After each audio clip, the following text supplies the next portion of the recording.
Bismillahirrahmanirrahim. Assalamualaikum warahmatullahi wabarakatuh. Alhamdulillahirabbil alamin.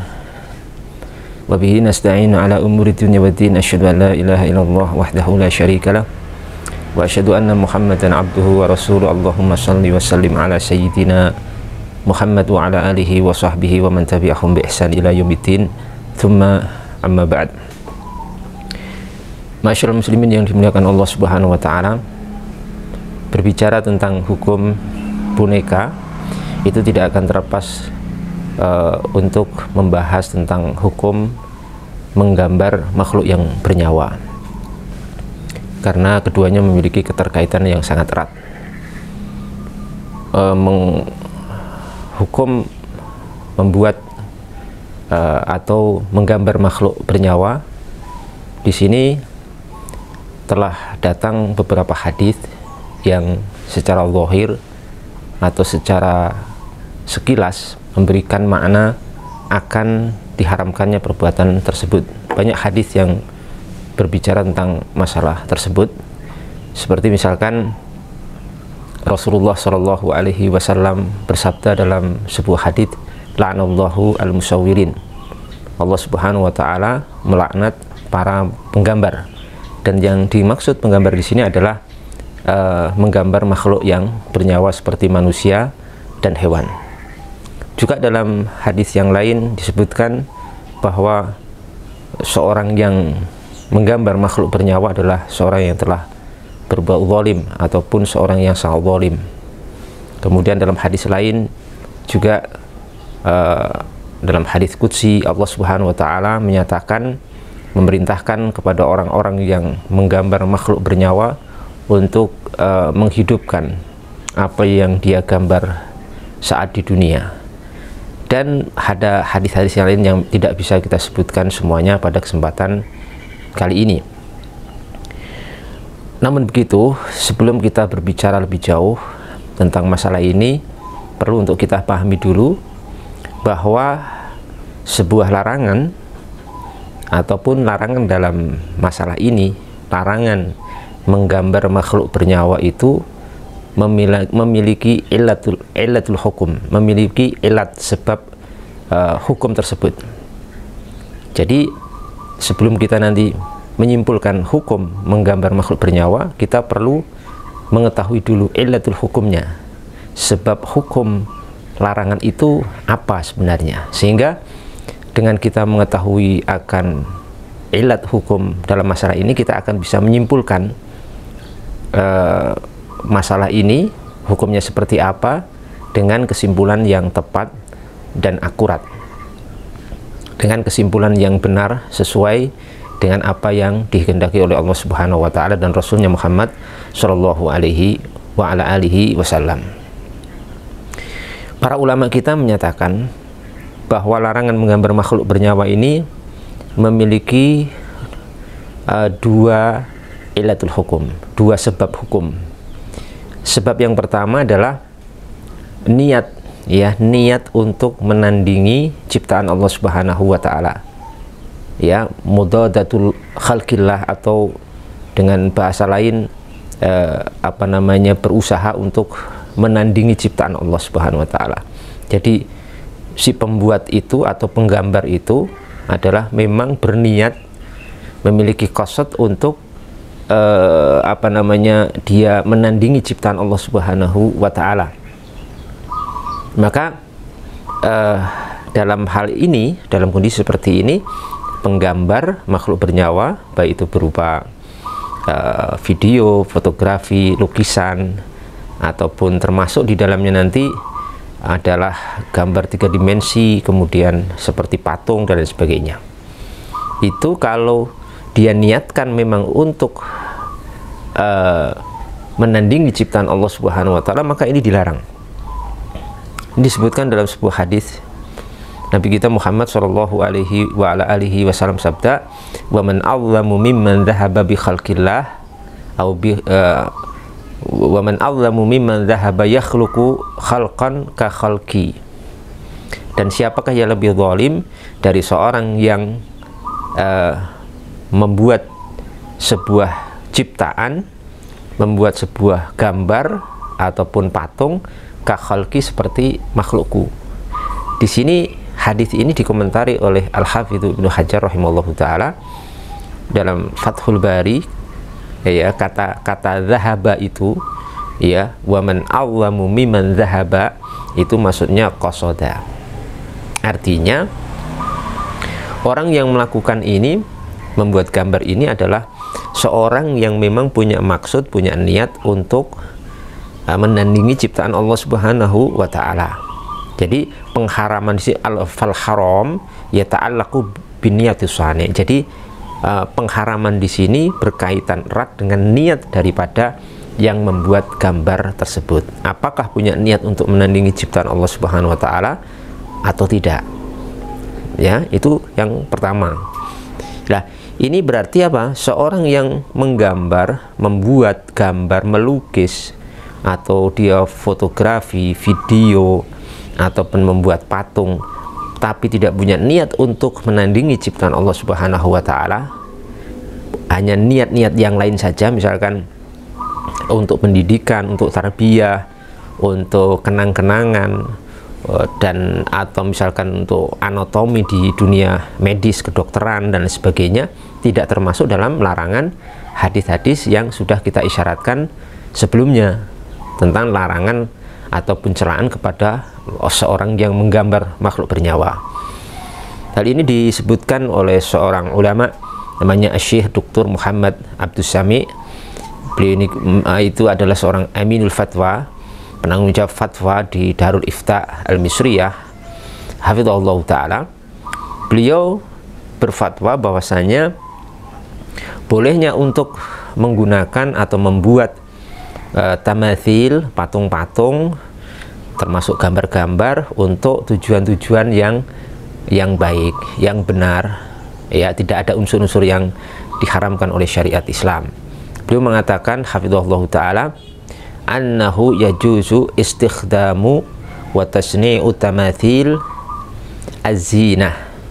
Boleh untuk mengambil, ya, menggunakan, membuat gambar-gambar atau patung-patung perhiasan.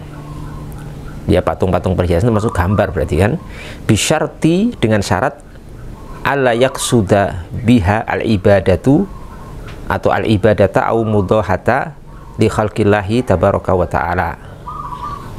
Dengan syarat tidak punya niat dan maksud untuk mengibadahi gambar-gambar atau patung-patung tersebut, ya, atau untuk menandingi ciptaan Allah Subhanahu wa ta'ala. Ya, ini dari beliau hafizahullah taala. Nah, di sini kita dari kalimat beliau tadi itu bisa kita tambahkan bahwa ilat hukum yang kedua dari larangan menggambar makhluk bernyawa ini adalah gambar-gambar atau patung-patung itu punya tujuan untuk diibadahi selain Allah Subhanahu wa ta'ala, untuk dita'zim dan ta'bid, untuk diagungkan dan diibadahi selain Allah Subhanahu wa ta'ala. Jadi ada dua, yang pertama menandingi ciptaan Allah, yang kedua adalah untuk diibadahi atau dimuliakan sebagaimana Allah Subhanahu wa ta'ala. Nah, dua hal ini terlarang dalam syariat Islam. Jadi ilat hukumnya seperti ini. Ilat hukumnya seperti ini. Oleh karena itu Darul Ifta Al-Misriyah pun menyetujui bahwasanya dibolehkan seorang untuk mengambil gambar, membuat gambar, lukisan, patung, selama gambar dan lukisan itu bukan sesuatu yang haram, ya, gambar-gambar yang wajar, yang sopan dan bagus, ya, untuk tujuan-tujuan yang positif. Ya, yang penting tidak punya niat untuk menandingi ciptaan Allah Subhanahu wa ta'ala dan tidak punya tujuan untuk diibadahi, untuk dimuliakan sebagaimana Allah Subhanahu wa ta'ala. Ya, seperti misalkan untuk ta'lim, untuk pengajaran, untuk tarbiyah, untuk tadzkar, untuk kenang-kenangan misalkan, atau untuk tujuan-tujuan yang lainnya, ini diperbolehkan insyaallah ta'ala, dan itu disetujui oleh Darul Ifta Al-Misriyah sebagaimana yang sudah kita sebutkan tadi redaksi fatwanya. Jamaah yang dimuliakan Allah Subhanahu wa taala.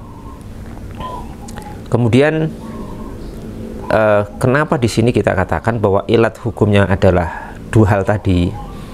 Yang pertama adalah untuk menandingi ciptaan Allah Subhanahu wa taala, kemudian yang kedua untuk diibadahi.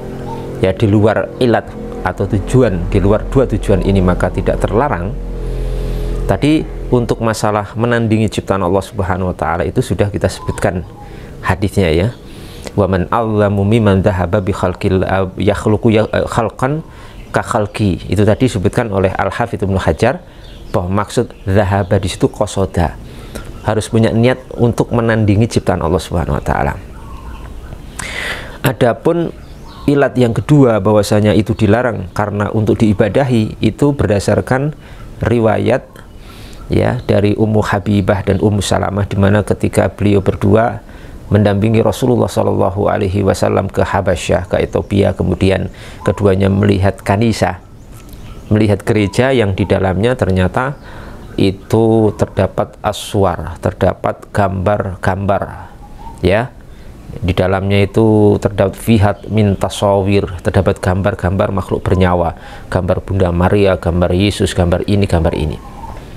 Maka ketika itu Rasulullah Shallallahu Alaihi Wasallam memberikan komentar, beliau bersabda, inna haula'i idza kana fiha ar-rajulu salihu ya banau ala qabrihi masjida wa sawwaru fihi tilkas suwar faulaika syirarul khalqi indallahi yaumal qiyamah. Mereka ini orang-orang Nasara, orang-orang Yahudi ya, mereka ini apabila ada seorang rajul soleh, seorang yang soleh di antara mereka kemudian meninggal dunia, mereka membangun masjid di atas kuburannya, kemudian mereka menggambar gambar-gambar mereka, maka mereka ini adalah sejelek-jelek makhluk di sisi Allah Subhanahu wa taala nanti di hari kiamat. Nah, di sini hadis ini menunjukkan bahwa yang terlarang adalah perilaku sebagaimana orang-orang Nasara di kanisah mereka. Mereka menggambar Yesus, mereka menggambar Bunda Maria dalam rangka untuk dita'zim, diagungkan, dan yu'bad min dunillah, dan diibadahi selain Allah Subhanahu wa ta'ala ya.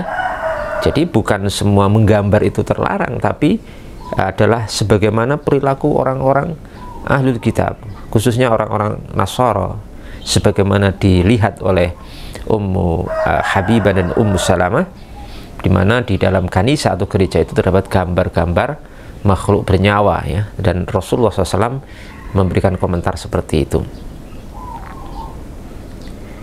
Hal ini diperkuat oleh pernyataan Imam Ibnul Arabi dalam Ahkamul Quran.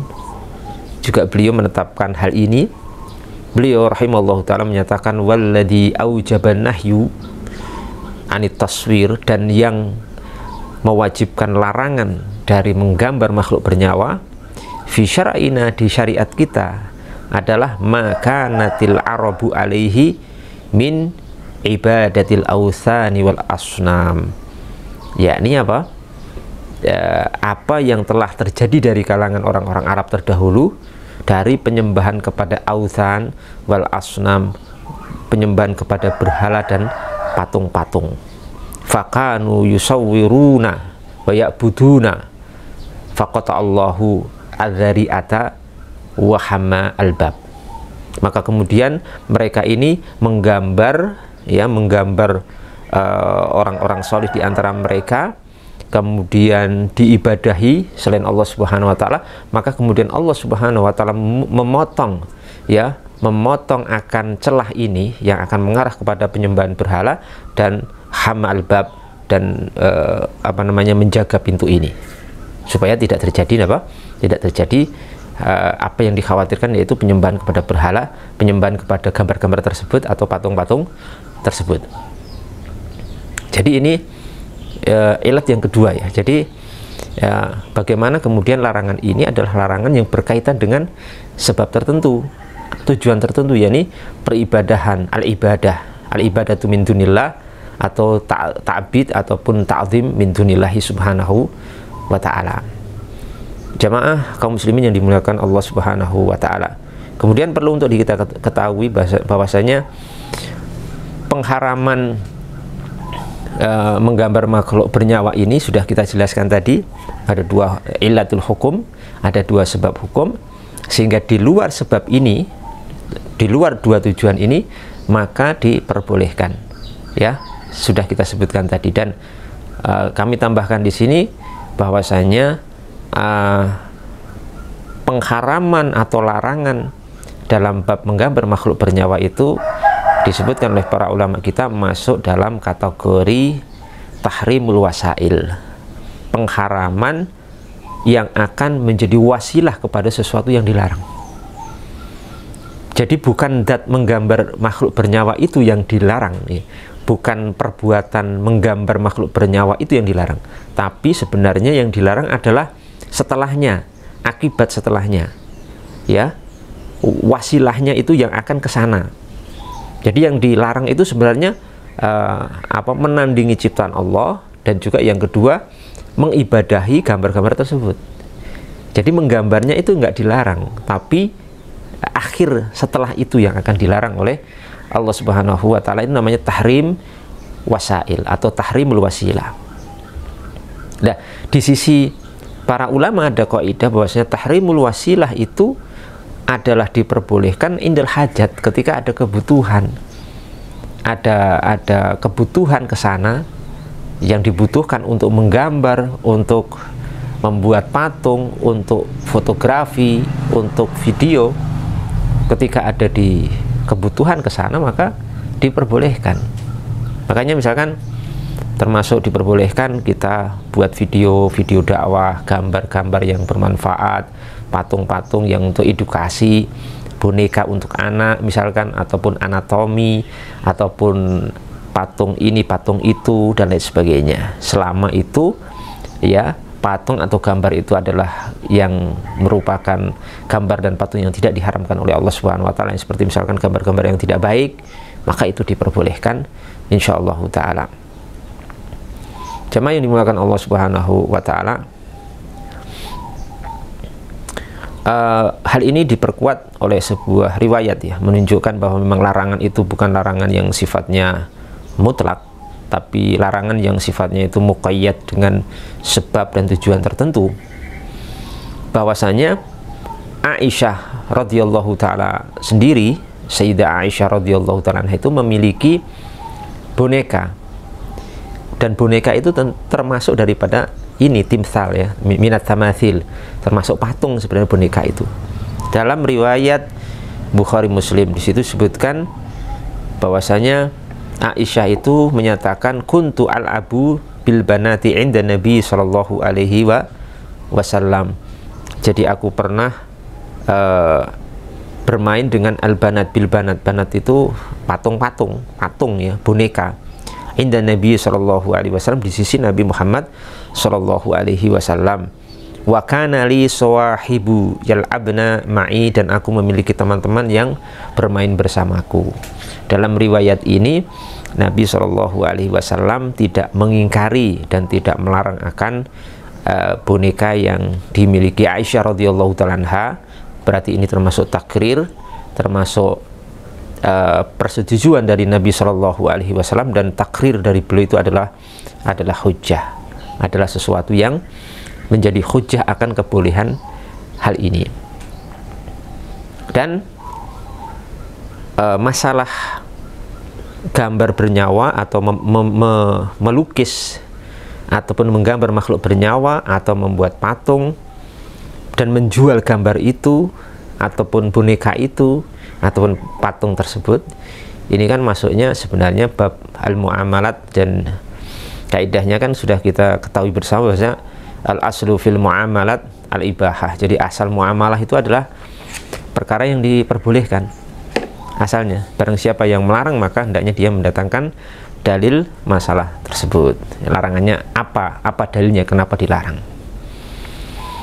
Sehingga kesimpulan dalam masalah ini, kaum muslimin jamaah yang dimuliakan Allah Subhanahu wa taala, bahwa menggambar makhluk bernyawa itu tergantung niat dan tujuan daripada pembuatnya. Ingat satu kaidah, al-hukmu yaduru ma'illatihi wujudan wa adaman, bahwasanya hukum itu akan berputar bersama ada tidaknya ilat itu. Kalau ilat sebab hukum itu ada, maka hukum pun ada. Kalau sebabnya tidak ada, maka hukumnya tidak ada. Kalau seorang membuat gambar, membuat patung, melukis, menfoto makhluk bernyawa, dan memang dia berniat untuk menandingi ciptaan Allah Subhanahu wa taala atau ingin disembah, maka ilat ini ada, berarti pengharaman ini ada, hukumnya haram untuk seperti ini.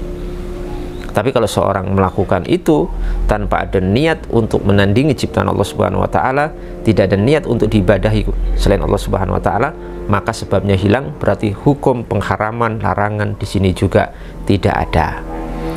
Ini kesimpulan yang kami bisa uraikan, dan pendapat ini adalah pendapat yang kami ikuti, ya, sehingga tidak ada masalah ketika misalkan kita menggambar, foto, video dan lain sebagainya, membuat boneka atau untuk sendiri ataupun dijual, itu sesuatu yang diperbolehkan. Namun begitu, kita harus sampaikan secara adil, ya, min babil insaf, bahwasanya masalah ini memang masalah khilafiyah istihadiyah.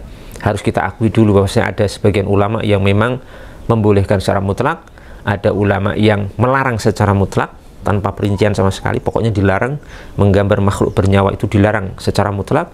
Ada yang kemudian melarang apabila gambar itu masih utuh, ya, apabila sudah dipotong kepalanya maka diperbolehkan. Ada juga yang berpendapat misalkan gambar itu bernyawa tapi kalau dihinakan untuk keset misalkan, itu tidak ada masalah. Itu memang ada perbedaan pendapat sebagaimana disebutkan Imam An-Nawawi rahimahullahu ta'ala rahmatan wasi'ah. Tapi apa yang kami ikuti dan kami pandang itu argumentasinya kuat, dalilnya kuat, adalah apa yang sudah kita simpulkan tadi, ya. Kemudian ada sebuah hadis yang mungkin perlu kami jawab sekalian di sini, tentang hadis yang menunjukkan bahwasanya katanya malaikat itu tidak akan masuk rumah yang ada gambarnya. Dalam hadis disebutkan, la tadkhulul malaikatu baitan fihi kalbun wala surah. Malaikat itu tidak akan masuk rumah yang di dalamnya ada anjing dan gambar bernyawa. Bagaimana ini untuk mengkompromikan dengan dalil-dalil dan keterangan yang sudah kita sebutkan? Maksudnya surah di situ kembali kepada apa yang sudah kita sebutkan dan kita jelaskan sebelumnya.